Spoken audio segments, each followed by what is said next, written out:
Greetings, travelers, over the road haulers, wannabes, beboppers, jacklegs. Coastal Kev here. We're talking about this old tile job. We got our, I think it was 12 tiles I had to pull up to repurpose, as they say, and got them here on the steps. Before, many of these tiles were missing or cracked in half, or they were cattywampus. They were, I don't know what they were doing, but we've straightened them out. Now these grout lines, they look horrible, don't they? When they're open like this. You'll find that on tile jobs. When you set the tile and there's no grout, man, it looks nasty.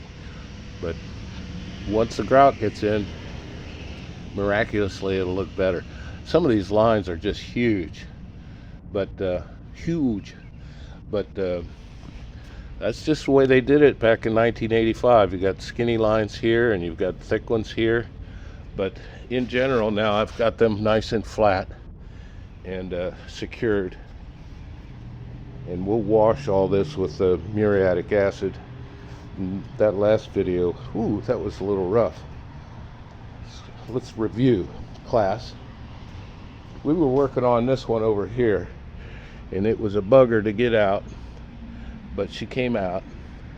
And after I cut off the camera, I went and worked on these. I didn't pull them up, but I just drilled underneath and chipped away, and I soaked them with water. I don't know if that helped, but the next day they came out a little easier. Under the porch like that, like this, these tiles set strong.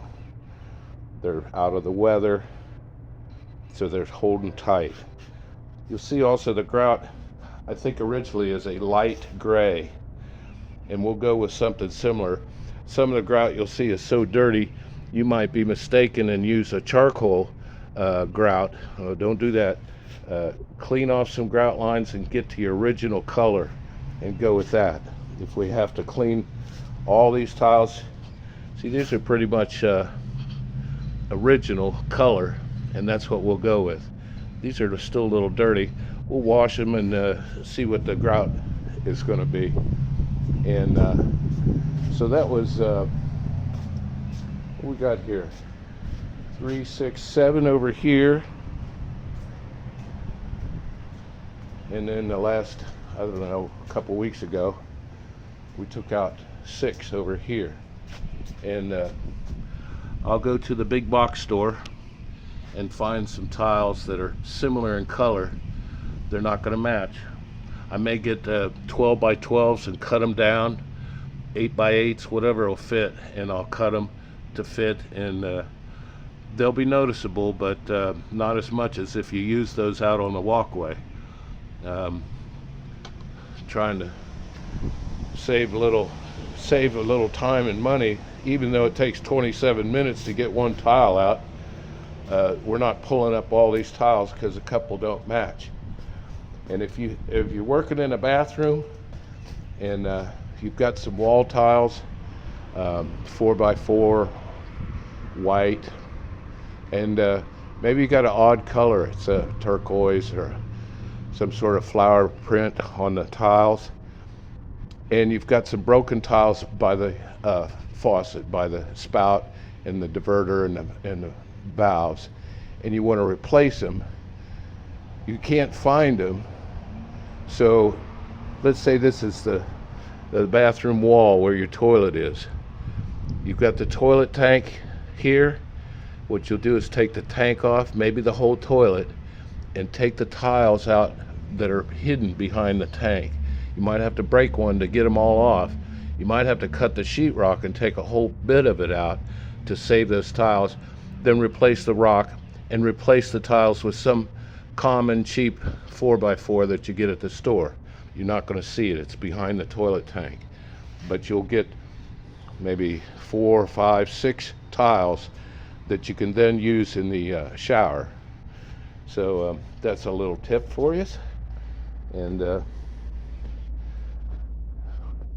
we'll grout this next week, I guess. We'll paint these bricks, dig out before we grout. We'll dig out the organic material, clean that out, and grout this. We'll probably clean the steps and grout the best we can so it all looks kind of even. And the other thing I've got to do here is this water collects in these corners, and I'll dig a pit on either side and fill it with gravel, and that way with a regular rainstorm some of the water can get off the tiles. You don't want water sitting on them. We got these in. Again, the grout lines make it look terrible, but you can see over here, once it gets grouted, it miraculously looks wonderful. And my last little chore of removing tiles will be this little section here. We know there's an expansion joint on the existing slab, the 1920 slab, and it's expanded so much that there's a big trench there. Now I've filled it on this side and I filled it on that side, and this is my last remaining thing. Let's see. I don't want to keep it too long. Let's see what's going on with these. I know you can hear they're pretty hollow. Oh, this is hollow too. That means that there's nothing between this and the concrete. The thin set adhesive has failed because of this long expansion joint underneath is allowing water and air and contractions, and when it gets cold.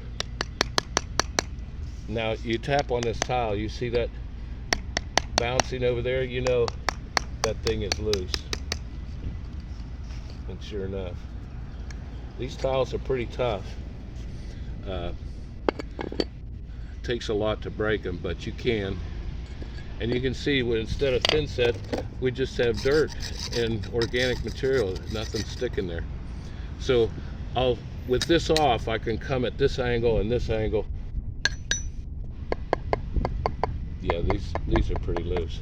We may take out this whole section and be able to save these and reuse them. I won't have to scavenge off the porch, I hope. And these are pretty tough. They're as tough as a 95 G20 they are. Oh, they're moving trains around, so, well, we gotta go. We'll get back to you as we grout, show you how we went. Coastal Kev, this old porch, this old tile job. We'll talk to you soon. See ya.